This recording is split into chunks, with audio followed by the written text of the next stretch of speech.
दोस्तों एसआईआर सर्वे में जो मतदाता रह गए थे 18 वर्ष की आयु जिन्होंने पूर्ण कर ली है, उनका फॉर्म नंबर 6 किस प्रकार आपको भरना है आज की वीडियो में पूरा प्रोसेस स्टेप बाय स्टेप मैं आपको बताने वाला हूं। उससे पहले दोस्तों अगर आप चैनल पर नए हैं तो पहले चैनल को सब्सक्राइब कर लीजिए, बेल आइकन को प्रेस कर लीजिए ताकि ऐसे अपडेट आपको मिलते रहे। तो सबसे पहले आपको अपने बीएलओ ऐप को ओपन कर लेना है। वोटर हेल्पलाइन ऐप के द्वारा भी मतदाता स्वयं इस फॉर्म नंबर 6 को भर सकता है या ऑफलाइन भरकर बीएलओ को जमा करवा सकता है, फिर बीएलओ को इसको ऑनलाइन करना होता है। तो सिंपली आपको फॉर्म्स वाले ऑप्शन पर सबसे पहले क्लिक करना है। इसके बाद देखिए यहाँ पर आपको register as a new elector voter form number 6 यहाँ पर नजर आएगा, इसी पर आपको क्लिक करना है। अब देखिए दोस्तों सबसे पहले आपको यहाँ से सेक्शन सेलेक्ट करना होगा। आपकी वोटर लिस्ट में जो सेक्शन दिए गए हैं जहाँ पर मतदाता निवास करता है वो सेक्शन आपको सेलेक्ट करना है। इस प्रकार यहाँ पर सेक्शन आपको शो होंगे, जिस भी सेक्शन का वो निवासी है वो आपको सेलेक्ट कर लेना है। उसके बाद फिल फॉर्म 6 पर आपको क्लिक करना है। देखिए दोस्तों यहाँ पर स्टेट और डिस्ट्रिक्ट आपको शो होगी, उसके बाद सेव एंड नेक्स्ट आपको करना है। दूसरा सेक्शन दोस्तों हमारे सामने ओपन होता है, first name followed by middle name. आपको यहाँ पर उसका नाम लिखना होगा जिस मतदाता का आप फॉर्म नंबर 6 भर रहे हैं। इंग्लिश में पहले आपको लिखना है, फिर उसके बाद हिंदी में लिखना है। उसके बाद आपको एक पासपोर्ट साइज कलर फोटो यहाँ पर आपको उसको अपलोड करना होगा। चूज फाइल पर क्लिक करके जहां भी आपने वो फोटो सेव कर रखा है उसको आपको सेलेक्ट कर लेना है। इस प्रकार आपको फोटो अपलोड कर देना है। अब देखिए दोस्तों name and surname of any one other relatives, यहाँ पर आपको रिश्तेदार की डिटेल भरनी होगी, या तो माता पिता की या पति की डिटेल आपको यहाँ पर भरनी होगी। सबसे पहले रिलेशन टाइप आपको सेलेक्ट करना है। पिता की आप भर रहे हैं तो फादर आपको यहाँ से सेलेक्ट करना है। उसके बाद फादर का नेम आपको यहाँ पर लिखना होगा। इस प्रकार आपको पिता का नाम लिख देना है हिंदी और इंग्लिश दोनों लैंग्वेज में। उसके बाद दोस्तों आपको मोबाइल नंबर यहाँ पर लिखने होंगे, कॉन्टेक्ट डिटेल लिखनी है, आपका स्वयं का मोबाइल नंबर आप लिख दीजिए। उसके बाद ईमेल आईडी आपको यहाँ पर दर्ज करनी है। देखिए दोस्तों यहाँ पर हमने मोबाइल नंबर दर्ज किए, उसके बाद ईमेल आईडी दर्ज कर दी।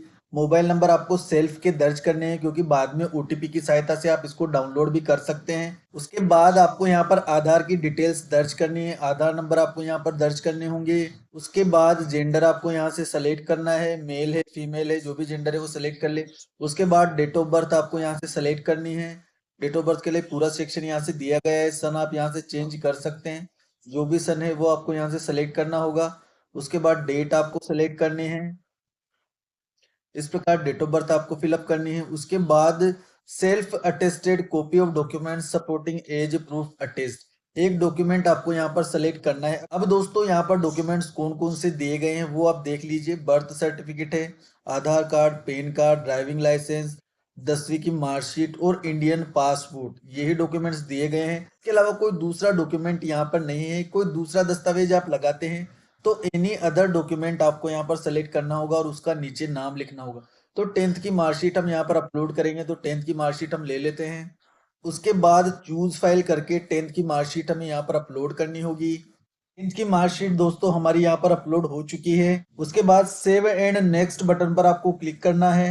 नेक्स्ट पेज हमारे सामने ओपन हो जाएगा। अब यहाँ से हमें रेजिडेंस डिटेल्स उसकी भरनी होगी। हाउस नंबर यहाँ से भरना होगा, स्ट्रीट, एरिया, लोकेलिटी, मोहल्ला, road, town, village, post office code, PIN code, tehsil, district, सारी डिटेल हमें यहाँ पर भरनी होगी।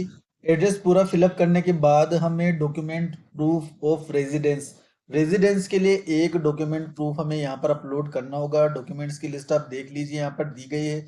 वाटर इलेक्ट्रिसिटी का बिल दिया गया है, Aadhaar card, current passbook of nationalise schedule bank, post office, Indian passport. इसके अलावा रजिस्टर्ड सेल डीड है, कोई मकान किराया आवंटन प्रमाण पत्र हो या मकान आवंटन प्रमाण पत्र हो, जो भी आपके पास है वो दस्तावेज आप यहाँ पर अपलोड कर सकते हैं। आधार कार्ड अपलोड कर सकते हैं, जमीन का कागज, जो 11 दस्तावेजों की लिस्ट चुनाव आयोग ने जारी की थी उनमें से कोई भी दस्तावेज आप प्रूफ के तौर पर यहाँ पर अपलोड कर सकते हैं। आधार कार्ड में यहाँ पर अपलोड करके आपको दिखा देता हूँ। चूज फाइल पर क्लिक करके वो डॉक्यूमेंट्स हमें यहाँ पर अपलोड करना होगा। अब देखिए दोस्तों एड्रेस प्रूफ हमारा यहाँ पर अपलोड हो चुका है। इसके बाद सेव एंड नेक्स्ट पर आपको क्लिक करना है। नेक्स्ट पेज हमारे सामने ओपन होता है। कैटेगरी ऑफ डिजेबिलिटी, डिजेबिलिटी किसी प्रकार की है तो आपको यहाँ से सेलेक्ट करनी है और उसका परसेंटेज आपको लिख देना है, नहीं है तो आप इसको ब्लैंक छोड़ सकते हैं। इसके बाद सर्टिफिकेट अटैच्ड, यस और नो, यदि आप इसको सेलेक्ट करेंगे तभी सर्टिफिकेट आपको अटैच करना है, अन्यथा यहाँ से आपको सेव एंड नेक्स्ट करके आगे बढ़ जाना है। अब देखिए दोस्तों यहाँ पर आपको उस फैमिली मेंबर की डिटेल भरनी है जो पहले से वोटर लिस्ट में जुड़ा हुआ है। वो आपके माता पिता हो सकते हैं, पत्नी की भर रहे हैं तो पति हो सकता है, वो डिटेल आपको यहाँ पर भरनी होगी। उनका नाम आपको यहाँ पर भरना होगा, उनके साथ आपका क्या रिलेशन है वो रिलेशन आपको यहाँ से सेलेक्ट करना है, और उनके इपिक नंबर आपको यहाँ पर दर्ज करने हैं। देखिए दोस्तों, इस तरह से आपको फादर का नेम, रिलेशन और उसके एपिक नंबर डाल के सेव एंड नेक्स्ट बटन पर क्लिक कर देना है। नेक्स्ट पेज हमारा ओपन होगा यहाँ पर। अब देखिए, फादर लीगल गार्डियंस के इपिक नंबर इफ अवेलेबल वो नंबर आपको यहाँ पर दर्ज करने हैं। मदर्स के इपिक नंबर आपको यहाँ पर दर्ज करने हैं। मदर्स का नेम दर्ज करना है। स्पूज यानी कि वाइफ का यदि अवेलेबल है तो वो यहाँ पर दर्ज करना है आपको। ये नया पेज एसआईआर सर्वे के दौरान ऐड किया गया है, इससे पहले ये डिटेल नहीं मांगी जाती थी। तो इस प्रकार आपको ये सारी डिटेल्स भी भर देनी है, मदर्स का नाम, इपिक नंबर, फादर का नाम, इपिक नंबर। उसके बाद दोस्तों थोड़ा सा स्क्रॉल डाउन करेंगे तो आप देखेंगे यहाँ पर 2002 की डिटेल भी मांगी जा रही है। यदि 2002 की लिस्ट में उसके माता पिता या किसी सदस्य का नाम है तो इस वाले ऑप्शन का आपको चुनाव करना है, और रिलेटिव की डिटेल आपको ऐड रिलेटिव डिटेल्स पर क्लिक करके यहाँ पर ऐड करनी होगी। रिलेटिव की सारी डिटेल आपको यहाँ पर फिलअप करनी है। SIR state, district, C number, SIR part number और पार्ट सीरियल नंबर। उसके बाद सर्च डिटेल पर आपको क्लिक करना है। रिलेटिव की सारी डिटेल यहाँ पर आपको शो हो जाएगी, इसको आपको एक बार चेक कर लेना है। उसके बाद वेरीफाई एंड कंटिन्यू पर आपको क्लिक करना है। अब रिलेटिव की डिटेल चेक करने के बाद रिलेशन आपको यहाँ से सेलेक्ट करना होगा। फादर की डिटेल है तो फादर आपको यहाँ पर सेलेक्ट करना होगा, और प्लीज अपलोड सिग्नेचर, सिग्नेचर आपको यहाँ से उसके अपलोड करने होंगे। चूज फाइल क्लिक करके जहां भी आपने सेव कर रखे हैं वो सिग्नेचर आपको यहाँ पर अपलोड करने होंगे। सिग्नेचर दोस्तों हमारे अपलोड हो चुके हैं। उसके बाद सेव एंड नेक्स्ट बटन पर हम क्लिक करेंगे। दोस्तों डिक्लेरेशन फॉर्म आपका यहाँ पर ओपन होगा। यहाँ पर आपको विलेज का नाम लिखना है, स्टेट यहाँ से सेलेक्ट करना है, डिस्ट्रिक्ट आपको यहाँ से सेलेक्ट करनी है। उसके बाद जिस प्लेस से आप ये फॉर्म भर रहे हैं उस प्लेस का नाम आपको यहाँ पर लिख देना है, and save and next button पर आपको क्लिक कर देना है। कि दोस्तों पूरे फॉर्म का प्रीव्यू हमें यहाँ पर मिलेगा। एक एक डिटेल आपको यहाँ से चेक कर लेनी है, पूरी डिटेल अच्छे से रीड करके चेक कर लेनी है। इसके अलावा फॉर्म के अलावा इपिक का प्रीव्यू भी हम यहाँ से चेक कर सकते हैं।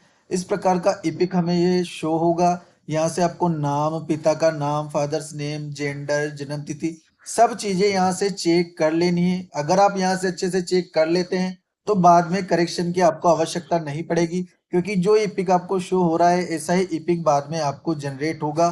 तो इसको अच्छे से आपको चेक कर लेना है।